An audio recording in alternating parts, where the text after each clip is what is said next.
नमस्कार साथियों, आज हम बात करने जा रहे हैं इजराइल के बनने की, यहूदियों के संघर्ष की और बलिदान की, कि कैसे यहूदियों ने अपने संघर्ष और बलिदान के दम पर जो है एक राष्ट्र की स्थापना की, जिसको आज हम इजराइल कहते हैं। आज की कहानी में, आज की वीडियो में हम पूरी गहराई के साथ इनके यहूदियों के संघर्ष और इनके बलिदान के बारे में चर्चा करेंगे कि किस तरीके से अपने दम पर और ताकत के बल पर जो है यहूदियों ने एक राष्ट्र की स्थापना की, जिसको आज हम इजराइल कह रहे हैं। तो वीडियो के अंत तक बने रहें, चैनल को सब्सक्राइब करें और वीडियो को ज्यादा से ज्यादा शेयर करें, ताकि दूसरों को भी पता चल सके कि कोई एक कौम जिनको हम यहूदी कह रहे हैं, उन्होंने अपने दम पर किस तरीके से एक देश की स्थापना कर ली। ये कोई आसान काम नहीं होता। तो चलिए आज की वीडियो को हम शुरू करते हैं।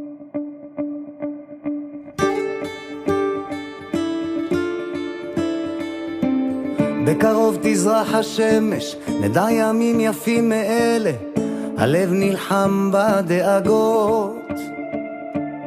כולם יחזרו הביתה, נחכה להם למטה, הלוואי נדע בשורות טובות.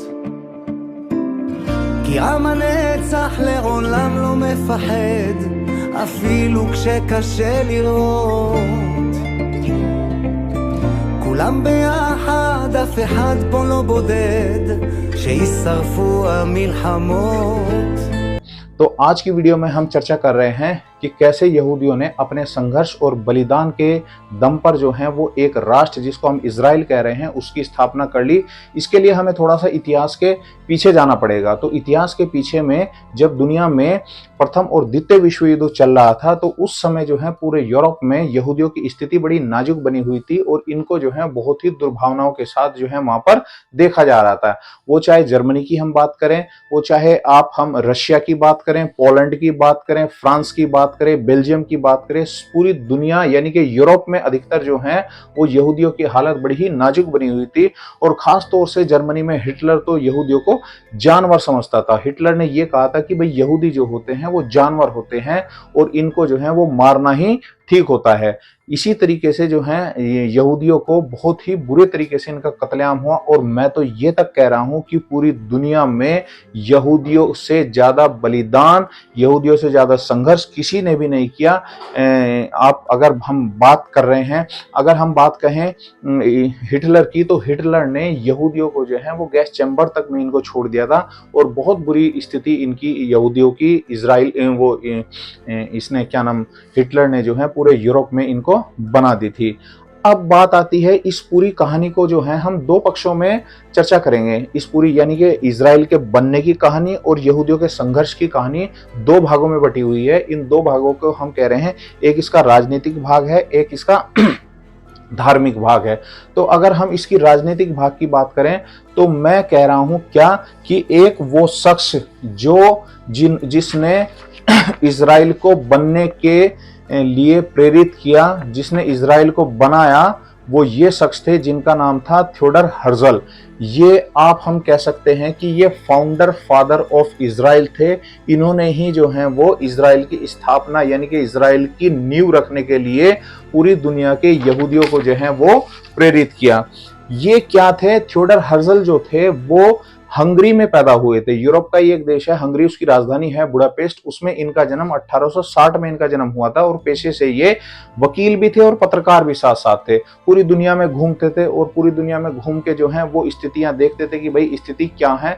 तो एक बार ये ऐसे फ्रांस में चले गए अपने पत्रकारिता के काम के संदर्भ में जो है। तो वहां पर इन्होंने जाकर देखा कि भाई यहूदियों की स्थिति तो यहूदियों की स्थिति तो बड़ी ही नाजुक बनी हुई है, यहूदियों को संघर्ष करना पड़ रहा है, यहूदियों को जो है वो बहुत ही दुर्भावनाओं के साथ जो है पूरे यूरोप में देखा जा रहा है। तो ये इस बात को समझ गए कि भाई अगर यहूदियों की स्थिति को बदलना है तो यहूदियों के लिए एक देश की जरूरत है और इसकी स्थापना हमें करनी ही पड़ेगी। तो इन्होंने थियोडर हर्जल ने जो है वो पूरी दुनिया के यहूदियों को जो है आह्वान किया। और उसके लिए क्या आह्वान किया? इन्होंने ये कहा कि भाई पूरी दुनिया के यहूदी जो है वो इकट्ठे हो जाओ और इकट्ठे होकर जो है एक देश की स्थापना करने के लिए हम कोशिश कर रहे हैं। और इसी के लिए इन्होंने जो है वो 1897 में स्विट्जरलैंड में जो है इन्होंने एक सभा आयोजित की और वहां पर पूरी दुनिया के यहूदियों को इन्होंने वहां पर इकट्ठा कर लिया और वहां पर जो है ये एक इन्होंने सभा में जो है ये पूरी की पूरी चर्चा हुई इस सभा में कि भाई किस तरीके से जो है कैसे हम जो है एक यहूदियों के लिए एक देश को बना सकते हैं। तो उसका जो अंत हुआ यानी कि उसके जो रिजल्ट आया उस सभा का, उस रिजल्ट में जो है इस बात का उसको मतलब कहा गया कि भाई यहूदियों के लिए एक देश की जरूरत है और यहूदियों का देश जो है वो मिडिल ईस्ट यानी कि वेस्ट एशिया में ही कहीं ना कहीं हो सकता है। अच्छा, इसके लिए जो है उस समय वहां पर जब उस समय जो पूरी दुनिया में जो है उस समय जो है वो मिडिल ईस्ट में ओटोमन साम्राज्य जो है पूरी की तरह फैला हुआ था और ओटोमन साम्राज्य के जो एक तरीके से हम निजाम कह लीजिए या सम्राट कह लीजिए, तो थियोडर हर्जल जो है वो ओटोमन साम्राज्य के निजाम के पास गए और निजाम के पास जाकर उन्होंने अपना एक प्रस्ताव रखा कि भाई हमें जो है वो आज का जो हम यरूशलेम कहते हैं, उस समय तो ये पूरा का पूरा फलस्तीन ही हुआ करता था सारा का सारा। तो उस समय जो है इन्होंने निजाम के सामने जो है एक प्रस्ताव रखा कि भाई हमें जो है वो अपने यहाँ पर कुछ जगह दे दीजिए और उस जगह पर जो है हम यहूदियों को बसाना चाहते हैं। अब निजाम बहुत तेज था, वो सोच रहा था कि भाई अगर यहाँ पर यहूदी बसने शुरू हो गए तो ये स्थितियां यहाँ पर गड़बड़ हो जाएगी। तो निजाम ने जो है ओटोमन साम्राज्य के निजाम ने पूरी तरीके से उसको उनके प्रस्ताव को नकार दिया और उनको मना कर दिया कि भाई हम यहाँ पर यानी कि मैं फिलिस्तीन की बात कर रहा हूँ कि यहाँ पर हम जो है किसी भी तरह की आपको कोई जगह नहीं दे सकते हैं। तो ये जो है जब निराश हो गए उसके बाद जो है इन्होंने पूरी दुनिया के यहूदियों को फिर इकट्ठा करके ये कहा कि भाई ठीक है, अगर ओटोमन साम्राज्य जो है हमें नहीं जगह देने के लिए पक्ष में है तो हम एक काम जरूर कर सकते हैं कि वहां फिलिस्तीन में जाकर जो है थोड़ी थोड़ी जमीन ले सकते हैं, थोड़ी थोड़ी जगह ले सकते हैं, वहां बस सकते हैं।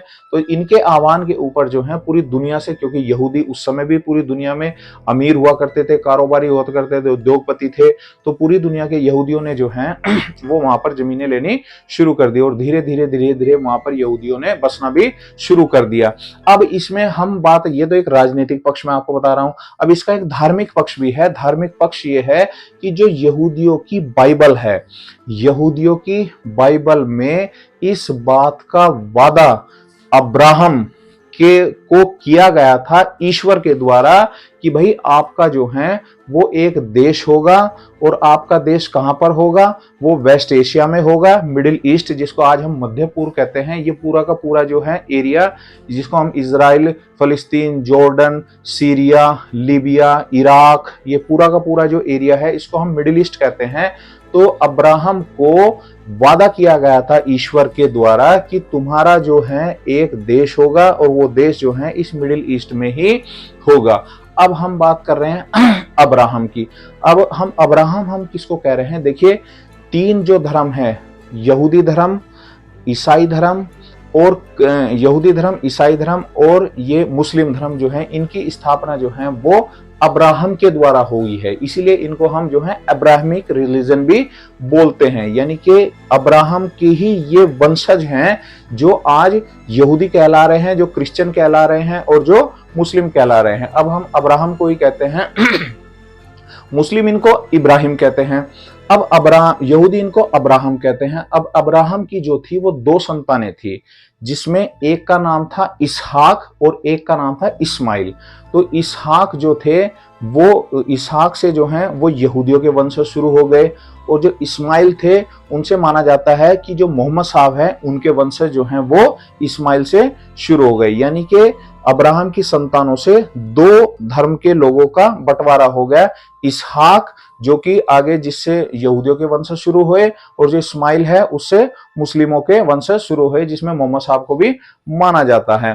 तो अब इसहाक का बेटा एक जैकब भी था। जैकब उसका ही नाम इजराइल था, जिसके नाम पर जो है वो इस इजराइल देश को माना गया है। इजराइल का नाम रखा गया है। जैकब को ही इजराइल कहा गया था, जिसे आज हम इजराइल को कहते हैं। तो अब्राहम जो थे, माना जाता है यहूदी बाइबल के अनुसार जो है वो ये माना जाता है कि अब्राहम की जो है वो ईश्वर से बात हुआ करती थी और ईश्वर ने ही उन्हें ये बताया था कि भाई तुम्हारा एक यहाँ पर देश होगा। अब ये बात आती है धार्मिक पक्ष है ये, यानी कि जो ये थियोडर हर्जल थे, ये जो थियोडर हर्जल थे, इनको इस बात का पूरा विश्वास था कि अगर राजनीतिक तौर पर ये यहूदी नहीं इकट्ठे हुए तो जो ये एक धार्मिक पक्ष है, जो एक धार्मिक तरीका है जिसमें जो है यहूदी बाइबल में इस बात को कहा गया है कि भाई तुम्हारा एक देश होगा, इस तरीके से तो मैं यहूदियों को जरूर इकट्ठा कर सकता हूं। तो इन्होंने पूरे दुनिया में यहूदियों को इस बात के लिए भी कहा गया कि जो तुम्हारे से एक ईश्वर ने जो अब्राहम से जो वादा किया था कि भाई तुम्हारा भी एक देश होगा, तुम अब उस वादे को मत भूलो, और उस वादे के अनुसार अगर तुमने उस वादे को नहीं माना तो तुम्हें जो है वो श्राप तक भी लग सकता है। अब इस पॉइंट के ऊपर जो है, इस वादे के ऊपर उन्होंने पूरी दुनिया से यहूदियों को इकट्ठा करके वहां पर बसाने के लिए पूरा प्रेरित कर दिया। और अब उसमें दूसरा राजनीतिक पक्ष है। दूसरा राजनीतिक पक्ष ये है कि जब वर्ल्ड वार सेकंड शुरू हुआ तो उस समय जो था ये फिलिस्तीन का जो भी एरिया था, फिलिस्तीन देश जो मान लीजिए, वो पूरा का पूरा जो था वो अंग्रेजों के कब्जे में था। जैसे भारत जो था वो अंग्रेजों के कब्जे में था उस समय, द्वितीय विश्व युद्ध के समय ये फिलिस्तीन का एरिया भी पूरी तरीके से अंग्रेजों के कब्जे में था। अंग्रेजों ने उल्टे काम भारत में नहीं किए हुए। जिस तरीके से अंग्रेजों ने भारत और पाकिस्तान का बंटवारा कर दिया है, उस समय क्या हुआ कि जो द्वितीय विश्व युद्ध था उस समय अंग्रेजों ने यहूदियों के साथ एक वादा किया कि भाई अगर तुम हमारी तरफ से लड़ते हो, ब्रिटेन की तरफ से लड़ते हो, तो हम तुम्हें जो है वो एक हिस्सा तुम्हारा देश हम बनाकर दे देंगे। अब बनाकर कहां दे देंगे, क्योंकि उस समय जो था वो अंग्रेजों का राज फिलिस्तीन के ऊपर था, तो फिलिस्तीन में ही बनाकर दे देंगे। तो बस अंग्रेजों ने जैसे ही द्वितीय विश्व युद्ध खत्म हुआ, अब यहूदियों ने अंग्रेजों से कहना शुरू कर दिया कि भाई तुमने वादा किया था कि हम अगर तुम्हारा साथ देंगे तुम हमें एक देश दोगे। अंग्रेजों ने कहा बिल्कुल हमने वादा किया था, तो हम तुम्हें जो है देश भी देंगे। तो अंग्रेजों ने ब्रिटेन में ही जिस तरीके से अंग्रेजों ने यहाँ पर दुर्गति कराई, इंडिया और पाकिस्तान का बंटवारा किया, इसी तरीके से अगर आज हम इस इजराइल और फिलिस्तीन की लड़ाई की अगर हम बात करें तो ये नींव जो है वो अंग्रेज ही रख के चले गए थे। जैसे आज इंडिया और पाकिस्तान की लड़ाई हो रही है, एक दूसरे को देख नहीं सकते, इसी तरह इजराइल और फिलिस्तीन भी एक दूसरे को सहन नहीं कर सकते। और 70 वर्षों से जिस तरीके से जो है भारत पाकिस्तान की स्थितियां बनी हुई है, उसी तरीके से इजराइल फिलिस्तीन की बनी हुई है। ये उल्टा काम भी जो है वो अंग्रेज वहां पर भी करके चले गए थे। तो अंग्रेजों ने क्या किया, अंग्रेजों ने एक पूरा नक्शा बनाया और उस पूरे नक्शे को बना के जो है वो 44% जो है फिलिस्तीन की मतलब जमीन को जो है वो यहूदियों को सौंप दिया, और बाकी जो 56% बची हुई जमीन थी वो उन्होंने उठा के जो है वो फिलिस्तीनियों को दे दी। अब उसके बाद जो है फिलिस्तीन चूंकि जो है इस बात के ऊपर राजी नहीं थे कि भाई कोई एक बाहर का लोग आके, यहूदी आके और हमारी जमीन के ऊपर बस जाएं, तो उसके बाद जो है जब 1948 में 14 मई 1948 में इजराइल की स्थापना हुई थी, अब उसके तुरंत बाद जो है ये भाई, अब आप मिडिल इजराइल के चारों तरफ की अगर हम बात करें तो सारे मुस्लिम देश हैं। अब मुस्लिम देश जो हैं वो पूरी की तरीके इस बात को कहाँ मानने के लिए तैयार होंगे कि भाई इजराइल जो है वो हमारे बीच में आकर कब्जा कर ले और हमारे ऊपर आके बैठ जाए। तो उससे 1948 में तुरंत जो है इन अरब देशों ने जो है वो इसके इजराइल के ऊपर हमला कर दिया। चूंकि क्या था कि अमेरिका की पूरी तरीके से इजराइल को सपोर्ट थी, इसलिए इजराइल ने जो है इन सारे देशों को जो है वहां पर हरा दिया और हरा कर जो है वो इजराइल ने उनको पूरे मतलब उस पूरे के पूरे 44% के ऊपर कब्जा कर लिया। अब आज की स्थिति में अगर मैं आपको इस परसेंटेज की बात बता दूं, कुल 12% फिलिस्तीनियों के पास वहां पर जमीन बची हुई है। फिलिस्तीन में जो पूरा देश था उस पूरे देश में केवल 12% ही अब उन फिलिस्तीनियों के पास बची हुई है। सारी जमीन को जो है यहूदियों ने यानी कि इजराइल ने कब्जा लिया। धीरे धीरे इजराइल जो है वो पावर में आने लगा, इजराइल के पास टेक्नोलॉजी विकसित होनी शुरू हो गई और इजराइल आप अब देख सकते हैं किस स्थिति में है। आज इजराइल जो है अगर हम बात करें डिफेंस की, तो डिफेंस में इतना स्ट्रॉन्ग देश है कि पूरे जितने भी ये 56 के 56 देश है, मुस्लिम देश हैं, ये इजराइल का मुकाबला ही नहीं कर सकते हैं। तो इसीलिए इजराइल जो है वो पूरी तरीके से ताकतवर वहां पर बन गया। अच्छा, दूसरा, अभी हाल ही में कुछ दिनों पहले ही जो है वो इजराइल के प्रधानमंत्री बेंजामिन नेतन्याहू ने जो है वो एक ग्रेटर इजराइल की बात की। ग्रेटर इजराइल जैसे हमारे यहाँ देश में भी कहा जाता है अखंड भारत, यानी कि अखंड इजराइल की बात की। तो अखंड इजराइल की बात उन्होंने किस पॉइंट से की? अखंड इजराइल की बात उन्होंने जो थी वो बाइबल के ही अनुसार की। वो धार्मिक पक्ष को ही देख रहे हैं। बाइबल में यहूदियों की जो बाइबल है उसमें साफ साफ लिखा हुआ है क्या, कि मैं आपको एक नक्शा भी दिखा देता हूं। आप अगर ये नक्शा अगर देख रहे हैं, इस पूरे नक्शे में ये बताया गया है। ये पूरी की पूरी जो लाइन है, ये रेड लाइन जो इसमें दिखाई दे रही है, ये पूरी की पूरी रेड लाइन के अंदर का जो ये एरिया दिखाई दे रहा है, ये सारा का सारा अखंड इजराइल का बताया गया है। अब इस अखंड इजराइल में मैं आपको बता देता हूं, अखंड इजराइल में क्या बताया गया है कि यहां यानी के जो है वो यहां ये आपका मिस्र है, ये इस लाइन के इधर जो है वो मिस्र है। अखंड इजराइल में ये बताया गया है कि ये जो मिस्र है, मिस्र से लेके इधर इराक है, इस रेड लाइन के बराबर में इराक है। तो मिस्र से लेके और इराक तक ये सारा का सारा अखंड इजराइल ही होगा। किसने कहा? ये बाइबल ने कहा। किसके द्वारा कहा गया? अब्राहम के द्वारा कहा गया कि ईश्वर ने अब्राहम से इस बात का वादा किया था कि यानी कि ये इसके जो है मिस्र की नील नदी से लेके इराक की जो यूफ्रेट्स नदी है, इस पूरे के पूरा बीच का जो एरिया होगा वो सारा का सारा यहूदियों का एरिया होगा। अब इसमें मैं आपको बता देता हूं देश कौन कौन से आ रहे हैं। अब इसमें देश आ रहे हैं, जॉर्डन देश आ रहा है, इसमें देश आ रहा है, इराक देश आ रहा है, इसमें आ रहा है सीरिया आ रहा है, इसमें आ रहा है लेबनान भी आ रहा है, इसमें आ रहा है मिस्र भी आ रहा है। तो ये जो पूरा का पूरा जो ये रेड लाइन वाला जो नक्शा है, ये पूरा का पूरा जो है वो इजराइल ने अपने यहाँ पर भी संभाल के रखा हुआ है। यही इजराइल का जो नक्शा है, यही उनके सिक्कों के ऊपर लगा हुआ है कि इस पूरे एरिया को वो जो है वो अपना एरिया मानते हैं। जैसे आप इंडिया में देख रहे हैं, इंडिया में भी कहते हैं कि भाई पाकिस्तान, बांग्लादेश, अफगानिस्तान का ये पूरा का पूरा हिस्सा जो है वो अखंड भारत कहलाता है। इसको हम अखंड भारत कहते हैं, इसको हम लेकर रहेंगे। यही कल्पना जो है वो बेंजामिन नेतन्याहू या जो इजरायली लोग हैं, यहूदी लोग हैं, उनके भी दिमाग में जो है इस तरीके की बात बैठी हुई है।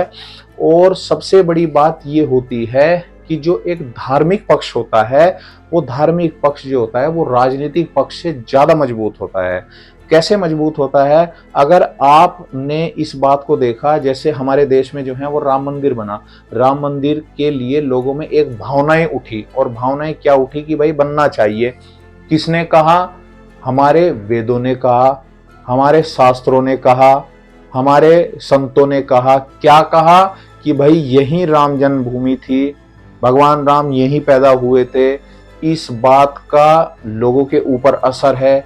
यही स्थिति, सेम स्थिति जो है वो इजराइल के अंदर बनी हुई है कि इजराइल की बाइबल में पूरी तरीके से साफ साफ ये लिखा हुआ है कि यहाँ पर ये सब यहूदियों की भूमि है। इस यहूदियों की भूमि के ऊपर यानी कि मिस्र से लेके और इराक तक जो है, यानी कि नील नदी जो कि मिस्र में बहती है और इराक जो कि यूफ्रेट्स रिवर जो बहती है, वो पूरी की पूरी जो है वो इजरायली ही है और उसको जो है वो ग्रेटर इजराइल मानते हैं। तो देखिए, आज की इस वीडियो में हमने इस बात को पूरी तरीके से चर्चा करने की कोशिश की कि कैसे जो है एक कौम जो है वो पूरी तरीके से अगर समर्पित हो जाए, पूरा डेडिकेट हो जाए, तो वो किसी भी काम को कर सकती है। यानी कि यहूदियों ने जो पूरी दुनिया में, मैं ये तक कह रहा हूं यहूदियों के लिए कि अगर पूरी दुनिया में सबसे ज्यादा दुर्गति किसी एक कौम की हुई है तो यहूदियों की हुई है। उनको पूरी दुनिया से भगाया गया है, उनको तिरस्कार किया गया है। यूरोप में ऐसी स्थिति पैदा हो गई थी यहूदियों के लिए कि उनको जो है वो टेंटों में रखा गया। और जर्मनी में तो हिटलर ने इतनी बुरी स्थिति कर दी थी कि जर्मनी में हिटलर तो यही समझता था कि भाई इनको तो जो है हमें इनको मारा जाए, इनको पीटा जाए और इनसे काम लिया जाए। तो ये स्थिति जो थी वो यहूदियों की थी। लेकिन उसके बावजूद भी हमें सीखने जैसा है यहूदी कौम से कि किस तरीके से एक कौम जो कि एक समय पूरी दुनिया में फैली हुई थी, और उस कौम ने जो है इकट्ठा करके एक ऐसी जगह पर अपने देश को स्थापित कर लिया जहां चारों तरफ मुस्लिम ही देश हैं। आप इस बात की कल्पना भी नहीं कर सकते कि एक छोटा सा देश जिसको अगर नक्शे पर भी हम देखें एक डॉट की तरह दिखाई देता है, उसके चारों तरफ मुस्लिम देश हैं और उन्होंने जो है उसी जगह पर वो रह रहे हैं, उसी जगह पर वो कारोबार कर रहे हैं और उसी जगह पर उन्होंने अपने आप को इतना विकसित कर लिया है, टेक्नोलॉजी से, आर्मी से, डिफेंस से इतना विकसित कर लिया है कि चारों तरफ जितने भी ये देश हैं, चाहे सीरिया हो, चाहे लीबिया हो, चाहे जॉर्डन हो, चाहे लेबनान हो, ठीक है ना, चाहे इजिप्ट हो, मिस्र हो, इनकी हिम्मत ही नहीं पड़ती है किसी भी तरीके से हाल ही में आपने देख भी लिया होगा कि क्या स्थिति हुई इजराइल और फिलिस्तीन की। उन्होंने अक्टूबर में उनके ऊपर हमला कर दिया और उसके बाद लगभग लाखों आदमी इजराइल ने मार दिए। तो बस आज की वीडियो से हमने इस बात को सीख लेनी होती है या चाहिए है कि अगर कोई एक कौम चाहे तो वो कुछ भी कर सकती है अपने देश के लिए, अपने लोगों के लिए और अपने धर्म के लिए। तो आपको, मुझे पूरा विश्वास है आज की वीडियो आपको पसंद आई होगी। आप चैनल को सब्सक्राइब करें, वीडियो को ज्यादा से ज्यादा शेयर करें और लाइक करें। धन्यवाद।